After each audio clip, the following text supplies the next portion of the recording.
Hello students, आज हम कक्षा 10वीं के गणित भाग 1 में हमारा पहला लेसन चल रहा था 2 चरांक वाले रेखीय समीकरण। उसमें हम प्रकीर्णन प्रश्न संग्रह 1 के सवाल हल कर रहे थे। इसमें हम 5 तक के जो सवाल हैं पिछले वीडियो में पढ़ चुके हैं। अब हम देखेंगे आगे का सवाल, 6वां सवाल। ये जो सवाल है ये हमारा कोरोना महामारी की वजह से गवर्नमेंट की तरफ से कुछ सिलेबस कम किए गए थे, जिसमें से हमें 6वां सवाल नहीं हल करना है। तो अब हम आएंगे 7वें सवाल पे। तो अब हम यहाँ पे इस वीडियो में 7वें का सवाल हल करेंगे। 7वें में भी कई सवाल है, जिसमें पहला, दूसरा, तीसरा हम इस वीडियो में करेंगे और बाकी के सवाल अगले वीडियो में। अभी देखो हमारा पहला सवाल क्या दिया है कि किन्हीं 2 अंकों वाली संख्या में अंकों का स्थान परस्पर बदलने पर प्राप्त संख्या का योगफल 143 होता है। मतलब 2 अंकों वाली संख्या, 2 अंकों वाली संख्या मतलब क्या होती जानते हो? जैसे मान लो 2 अंकों वाली संख्या मतलब 23 है, 56 है, ये सब 2 अंकों वाली संख्या। इसमें ये इकाई का अंक है और ये दहाई का अंक है। ये इकाई है और ये दहाई है। तो जब 2 अंकों वाली संख्या प्राप्त करते हैं तो हम दहाई का जो अंक होता है ना, जैसे यहाँ 2 है, उसको 10 से गुणा करते हैं, उसमें इकाई जोड़ देते हैं। तो देखो हमको 20 + 3 23 मिला ना। इसका मतलब यहाँ पे भी जब 2 अंकों वाली संख्या में प्राप्त करना, हमें संख्या तो दिया नहीं है प्रश्न में, तो हमें 2 अंकों वाली संख्या प्राप्त करनी है। तो इसके लिए हम क्या करेंगे, इसमें पहले हम यहाँ पर जो है कुछ इकाई का अंक और दहाई का अंक इसमें हम मानेंगे। ठीक है, तो यहाँ पर हमारा क्या है, माना इकाई का अंक x है, दहाई का अंक y है। तो मूल संख्या क्या हो गई, मैंने तुम लोगों को अभी बताई ना, जो दहाई का अंक है उसको 10 से गुणा करेंगे। अब देखो एक कृति का सवाल है, तो कृति का सवाल है तो जहाँ जहाँ बॉक्स आएगा वहाँ वहाँ हमको आंसर लिखना है।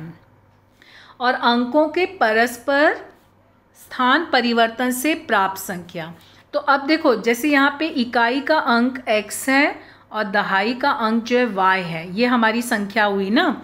तो यानी कि दहाई के अंक को 10 से गुणा हुआ तो ये हमारी मूल संख्या हुई। लेकिन अब क्या बोला है, अंकों का स्थान परिवर्तन हुआ है। स्थान परिवर्तन हुआ मतलब अब दहाई में x आ गया और इकाई में y आ गया।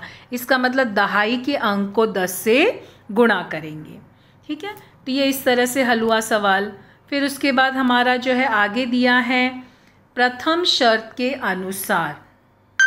हमारा जो है प्रथम शर्त के अनुसार क्या बोला है हमको, जो है प्रथम शर्त के अनुसार 2 अंकों वाली संख्या प्लस अंकों के स्थान परिवर्तन से प्राप्त संख्या 143 है। तो 2 अंकों वाली संख्या हमारा क्या था, 10x + y, और अंकों के स्थान परिवर्तन से प्राप्त क्या हुआ, 10y + x। ठीक है, तो यहाँ पर बराबर 143 हुआ। अब देखो यहाँ पर क्या हुआ है, ये जो है हमारा, अब देखो x और x जुड़ के 11x, y और y जुड़ के 11y। ठीक है, तो दोनों में कॉमन क्या हुआ, 11 कॉमन हुआ। ठीक है, तो यानी क्या हुआ, x + y बराबर 143/11। तो 11 × 11, 11 × तो यहाँ पे कितना आया, 13।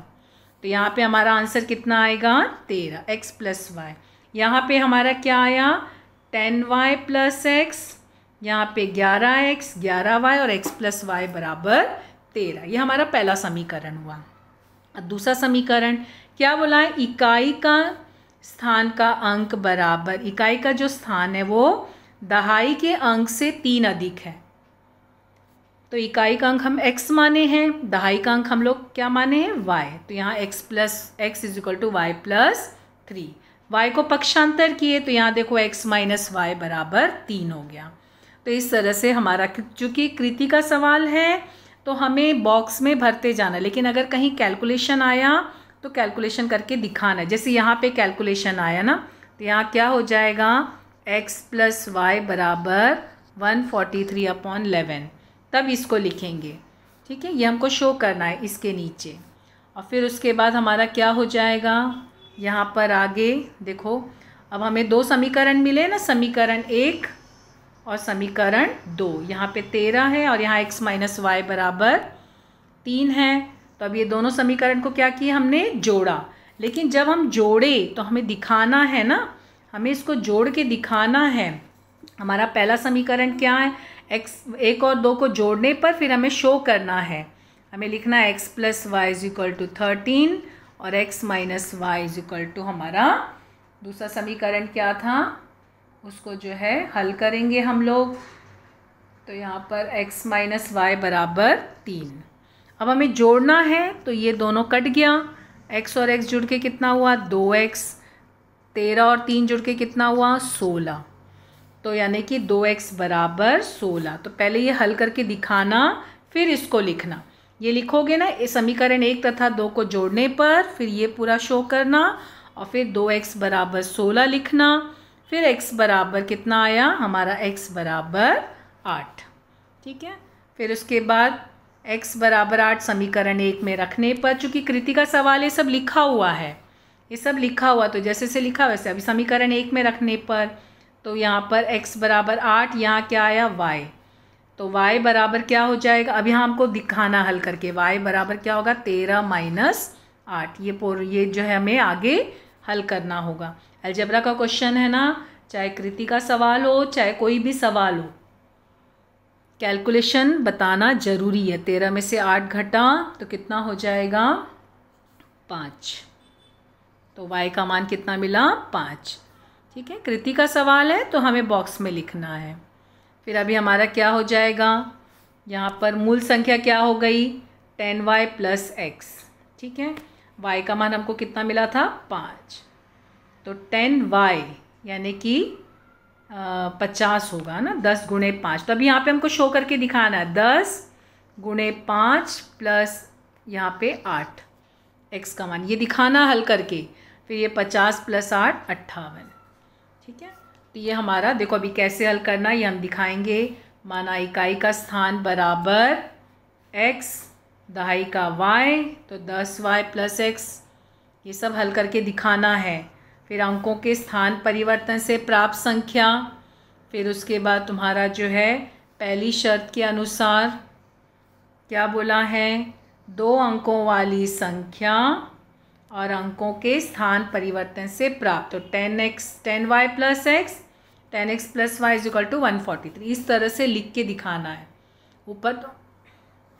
ऊपर समझाई थी, अभी लिखते समय ऐसे लिखना है।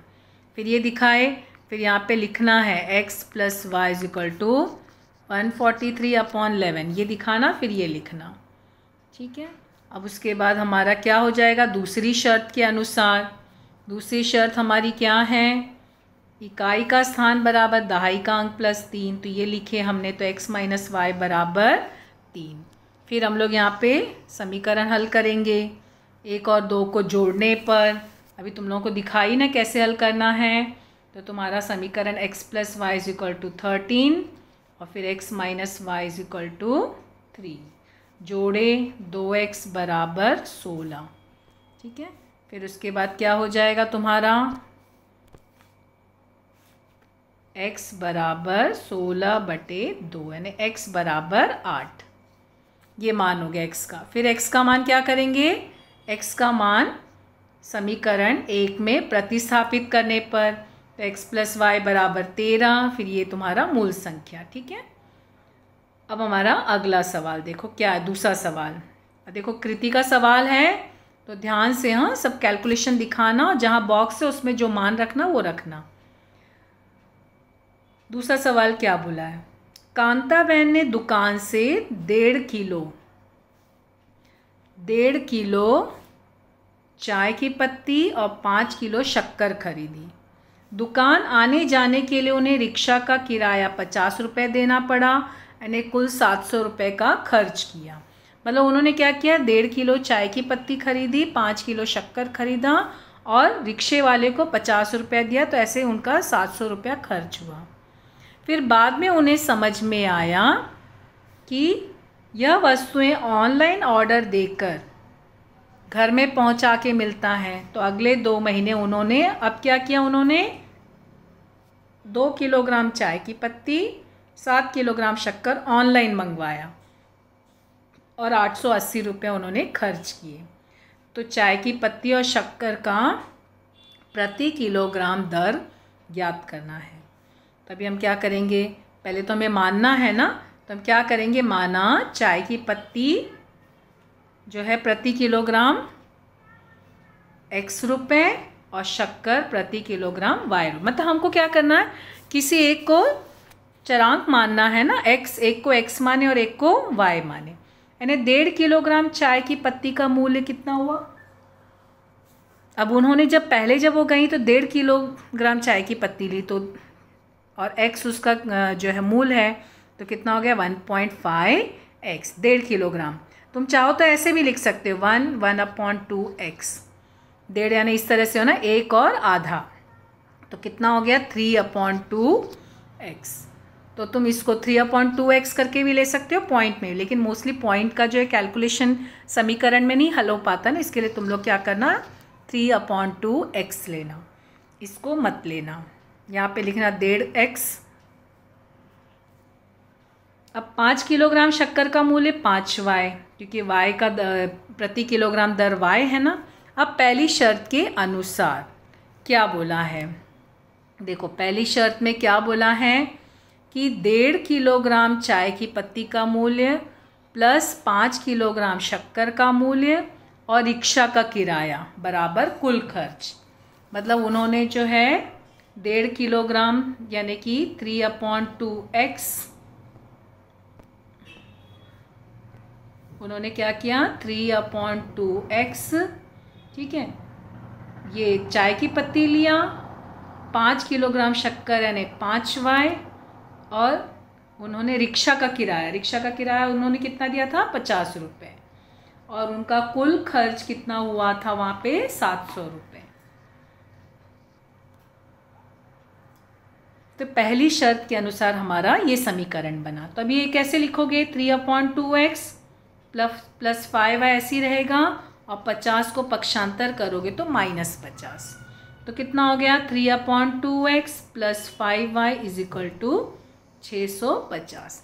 लेकिन अभी यहाँ पे देखो बटे में 2 है ना, तो ये बटे में 2 हमको हटाना है, तो हम क्या करेंगे, प्रत्येक पद को 2 से गुणा करेंगे, तभी तो 2 हटेगा ना। तो प्रत्येक पद को 2 से गुणा किए, ठीक है, फिर 5 को, हर एक पद को 2 से गुणा करना, और फिर 650 गुणे 2, ठीक है। तो हमारा कितना हो जाएगा, ये सब जब गुणा करोगे तो हमको कितना मिलेगा, यहाँ पर जो है पहले इसमें तो 2 कट गया, तो 3x ऐसे ही रहा, 5 को 2 से गुणा किए तो 10y, ठीक है, और वहाँ पे 650 को 2 से गुणा किए तो 1300। अब इसमें कुछ कॉमन है, कुछ कॉमन नहीं है, तो ये समीकरण 1 हो गया हमारा, ठीक है, ये हमारा समीकरण 1 हो गया। अब हम समीकरण 2 देखेंगे, तो हमारा समीकरण 2 क्या है, हमको दिया है चाय की पत्ती, समीकरण 1 हो गया। समीकरण 2 हमारा क्या हो जाएगा, दूसरी शर्त के अनुसार। अब अभी उन्होंने क्या किया, ऑनलाइन ऑर्डर किया, तो अभी हम क्या लिखेंगे, दूसरी शर्त या दूसरी कथन के अनुसार भी लिख सकते हैं। अब उन्होंने क्या किया, ऑनलाइन ऑर्डर किया, तो ऑनलाइन ऑर्डर किया तो कितना, 2 किलोग्राम चाय की पत्ती प्लस 7 किलोग्राम शक्कर। अब ऑनलाइन ऑर्डर किया तो उनका रिक्शा का किराया बच गया, और उनका कुल खर्च कितना आया 880 रुपये। तो अभी हमारा जो है 2 किलोग्राम चाय की पत्ती है ना, तो चाय की पत्ती को हमने कितना लिया है x, तो 2x हुआ, और शक्कर कितना है 7y बराबर 880। ये हो गया हमारा समीकरण 2। हमारा समीकरण 1 तो पहले ही मिल चुका है। हमारा समीकरण 1 कितना है, 3x प्लस 10y बराबर 1300। ये हमारा समीकरण 1 है, और ये समीकरण 2 है। अभी हमको क्या करना है, हमें x और y का मान निकालना है, तो हम किसी एक चरांक को समान करेंगे। हम क्या करेंगे, समीकरण 1 और 2 में अगर हम x के गुणांक को समान कर रहे हैं तो हम क्या करेंगे, देखो यहाँ पर हम ये जो 2 को है इसको 2 से गुणा किए और इसको हम 3 से, तो हमारा x का गुणांक जो है वो समान हो जाएगा। और फिर उसके बाद आगे देखेंगे, हल करेंगे। चलो हम क्या करेंगे, समीकरण 2 को 3 से गुणा करने पर और समीकरण 1 को 2 से गुणा करेंगे। ठीक है, तो अभी हमको क्या मिलेगा, देखो समीकरण 1 को हमने किससे गुणा किया है, 2 से, तो हमको कितना मिला 6x, ठीक है, प्लस 20y बराबर 2600, क्योंकि हमारा समीकरण 1 कितना है 3x प्लस 10y बराबर 1300 है ना। 2 से गुणा किया तो 3 गुणे 2 6, 10 गुणे 2 20 और 650 को 2 से गुणा किए 1300। ये हो गया समीकरण 3। और समीकरण 4 में क्या करेंगे, अभी हम समीकरण 2 को किससे गुणा कर रहे हैं, हम समीकरण 2 को 3 से ना, तो 3 गुणे 2 6x और 7y, 7 गुणे 3 21y, और वहाँ पे 880 है ना, 880 गुणे 3। अगर तुम्हें डायरेक्ट आ रहा है तो डायरेक्ट लिखो, नहीं तो 880 को 3 से गुणा करो। तो 8 गुणे 3 24, 8 गुणे 3 24 और 2 26, यानी 2640। ये हो गया समीकरण 4। अब देखो यहाँ पर हमारा जो है समीकरण जो दिया है, ये समीकरण हमारे देखो 6x और 6x दोनों का चरांक सेम है। तो हम क्या करेंगे, समीकरण 1 और 3 और 4 को घटाने पर, घटाएंगे तभी तो चिन्ह बदलेगा ना। तो अब हम इसको क्या किए, घटाए, तो घटाने पर क्या हो गया, ये हमारा कट गया। यहाँ पे देखो माइनस है और यहाँ प्लस है, तो यानी घटा 20 और 21 में से घट के 1 आया, 1 तो लिखते नहीं है तो सिर्फ y लिखे, मगर बड़ी संख्या क्या है माइनस, तो माइनस y। सेम यहाँ पे भी देखो 2640 माइनस है और ये प्लस है, तो बड़ी संख्या ये है, तो 2640 में से 2600 घटाए तो कितना बचा यहाँ पे 40, तो कितना हुआ 40। लेकिन ये बड़ी संख्या ना माइनस, तो माइनस, अब माइनस माइनस कट गया, तो y बराबर कितना हो गया 40, तो y का मान हमको मिला 40। तुम चाहो तो y का चरांक समान करके भी हल कर सकते हो। निरसन करने की हम लोग पद्धति पढ़े हैं ना, यहाँ पे मैं पहले जो है x का चरांक को समान की हूँ, तुम लोग y को भी समान करके हल कर सकते हो। तो जब y को समान करोगे तो x का मान मिल जाएगा, लेकिन अभी मैंने x की हूँ तो मुझे y का मान मिला। अब ये y का मान किसी भी एक समीकरण में रखूँगी, तो हम क्या करेंगे, समीकरण 2 हमारा आसान था ना, उसमें रखेंगे, क्योंकि समीकरण 1 बहुत बड़ा था, तो हम समीकरण 2 में रखेंगे। तो क्या करेंगे, y बराबर 40 का मान समीकरण 2 में रखने पर,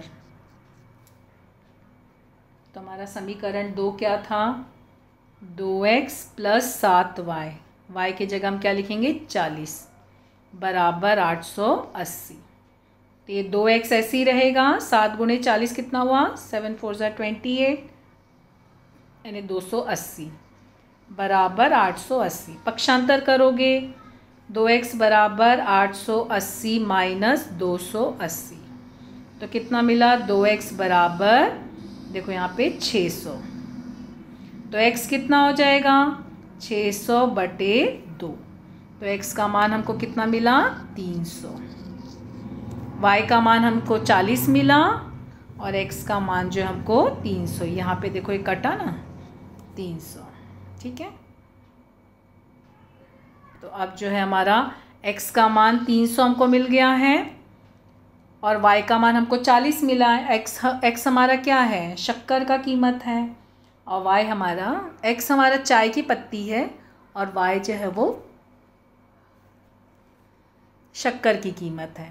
तो अब हम आंसर लिखेंगे, यहाँ पे कैसे लिखेंगे, तो यहाँ पर चाय की पत्ती का प्रति किलोग्राम दर 300 रुपये और शक्कर का प्रति किलोग्राम y बराबर 40 रुपये, ठीक है। चलो अब हम तीसरा सवाल देखेंगे। तीसरा सवाल फिर कृति का सवाल आ गया। क्वेश्चन क्या है देखो, पहले क्वेश्चन ध्यान से देखो क्या दिया है। क्वेश्चन दिया है अनुष्का के पास 100 रुपये, अनुष्का के पास 100 रुपये का नोट के x नोट हैं और 50 रुपये के y नोट हैं। तो अनुष्का को आनंद द्वारा दिए गए उपयुक्त नोट नोटों का रुपए में मान 2500 है और आनंद ने उसे नोटों की संख्या परस्पर बदलकर पैसे दिए तो वह राशि 500 रुपये कम हो जाती है।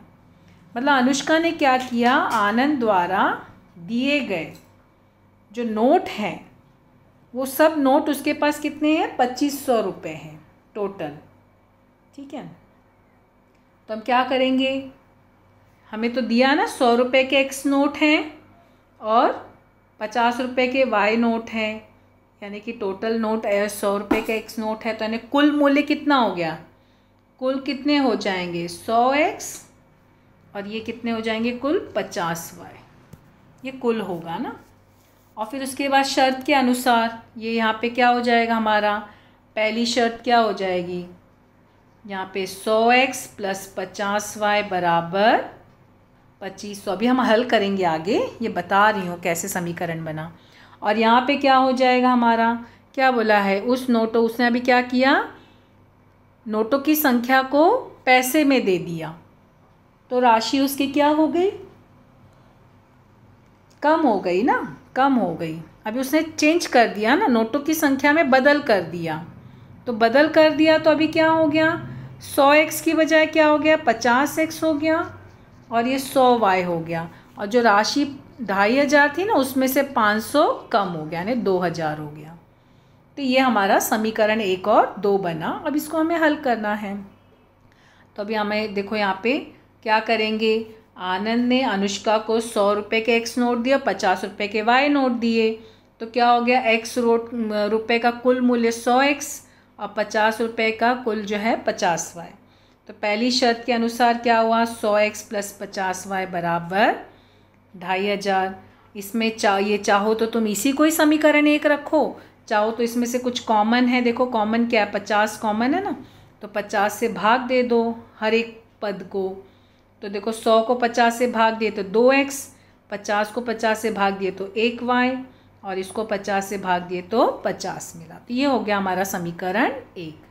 तुम चाहो तो इसी को ही समीकरण 1 रख सकते हो और चाहो तो तुम लोग जो है इसको समीकरण 1 चाहो तो इसी को रख सकते हो या इसको भी रख सकते हो, दोनों में से किसी एक को रखना, क्योंकि 50 से भाग दिए तो ये मिल गया। अगर तुम्हें समझ में आ रहा है कुछ कॉमन है तो इसको ले लेना, ठीक है। अब दूसरा शर्त क्या बोला है कि नोटों की संख्या की अदला बदली हो गई। अब तो जब अदला बदली हो गई तो अब क्या हो गया, x की जगह पे 50x और 100y हो गया, ठीक है। तो यहाँ पर क्या हो गया, 2500 में से 500 घटा दिए ना 2000, तो यानी क्या मिला 50x प्लस 100y बराबर 2000, ठीक है। तो ये हमारा समीकरण हुआ। अब हम क्या करेंगे, ये हमारा समीकरण हुआ। तो अभी देखो इसमें कुछ कॉमन है, 50 कॉमन है ना, 50 कॉमन है, 50 से भाग दिए तो x, यहाँ 50 से भाग दिए तो 2, यहाँ 50 से भाग दिए तो 40। ये हो गया समीकरण 2। तुम चाहो तो इसको भी समीकरण 2 रख सकते हो, अगर तुम्हें नहीं समझ में आ रहा तो इसको भी रख सकते हो, लेकिन दोनों में से एक रखना। देखो भाग दे दिए तो ये आसान हो गया ना हमारा समीकरण, ठीक है। अब हम क्या करेंगे, हमारा जो समीकरण है, अब देखो तुम लोग यहाँ पे समीकरण देख रहे हो, एक हमारा समीकरण क्या मिला हमको, 2x प्लस वाई बराबर 50 और x प्लस 2y बराबर 40, यानी x का गुणांक यहाँ y और ये दोनों सेम। तो जब इस तरह का सेम होता है तो हम लोग जानते हैं एक बार समीकरण को जोड़ते हैं और एक बार समीकरण को घटाते हैं। तो जोड़ के क्या मिला, 3x प्लस 3y बराबर 90। तो अभी देखो क्या कॉमन है, 3 कॉमन है, तो 3x प्लस वाई बराबर 90। क्या किए, x प्लस वाई को 90 से 90/3, तो कितना मिला 30। तो देखो x प्लस वाई बराबर 30। ये हो गया हमारा समीकरण 3, ठीक है। अब हम क्या करेंगे, समीकरण, एक बार हमने समीकरण को जोड़ा, अब हम समीकरण को घटाएंगे, दोनों समीकरण को अब हम घटाएंगे। तो क्या मिला घटाने पर, देखो यहाँ पर घटा दिए तो चिन्ह बदला ना, चिन्ह बदला, चिन्ह जब बदलेगा तो उसको ब्रैकेट में लिखना। तो यहाँ पे देखो 2 में से 1 घटा x, यहाँ पे y माइनस आ गया क्योंकि बड़ी संख्या माइनस है, तो x माइनस वाई बराबर 10। ये हो गया हमारा समीकरण 4। ठीक है, अब हम क्या करेंगे, समीकरण 3 और 4 लिखे। तो देखो समीकरण 3 ये है हमारा, समीकरण 4 ये है। तो देखो यहाँ पर +y और -y, इसके लिए क्या किया, समीकरण 3 और 4 को जोड़ा गया। तो ये दोनों कट गए, 2x बराबर 40 तो x बराबर 20, क्योंकि 2x बराबर 40 यानी x बराबर 40/2 कितना हुआ, 20। ठीक है, तो हमको x का मान कितना मिला, 20 मिला। तो अभी हम क्या करेंगे, किसी एक समीकरण में x का मान रखेंगे। तो किसी समीकरण 3 में रखा गया, आसानी से हल हो जाता है, क्योंकि समीकरण 4 में माइनस है ना, तो माइनस में रख सकते हो किसी में भी, लेकिन 3 में सब प्लस प्लस है तो आसानी। तो x की जगह पे 20 लिखे, y बराबर ये 30, पक्षांतर किए तो 30 - 20 कितना हो गया, 10। तो y का मान हमको कितना मिला, y बराबर 10। x का मान हमको 20 मिला था, y का मान 10 मिला था। तो अब हम ये सब मान रखेंगे उसमें। तो मान रखेंगे तो देखो हमको क्या मिला, 100 रुपये के नोटों की संख्या और 50 रुपये के नोटों की संख्या। 100 रुपये के नोटों की संख्या हमको कितनी मिली, 20, और 50 रुपये के नोटों की संख्या हमको मिली 10। अब चूंकि कृति का सवाल था तो देखो नीचे से बॉक्स बने थे ना क्वेश्चन में, तो बॉक्स में 100 रुपये के नोटों की संख्या में 20 लिखे और आगे जो है हमारा ये जो है 10 लिखे। ये हमारा लास्ट में क्वेश्चन के नीचे था ना, इस तरह से क्वेश्चन के नीचे दिया है तो उसको फिर लिखना है। ठीक है, तो इस तरह से हमने प्रकीर्ण प्रश्न संग्रह 1 का हमारा जो है ये 7वां सवाल हम लोग हल किए। 7वें का पहला, दूसरा और तीसरा सवाल हम लोग ने इस वीडियो में हल किया ना। हमारा जो है क्वेश्चन नंबर प्रकीर्ण प्रश्न संग्रह 1 का 7वें का पहला, दूसरा और तीसरा। आगे के सवाल अगले वीडियो में हल करेंगे। Thank you.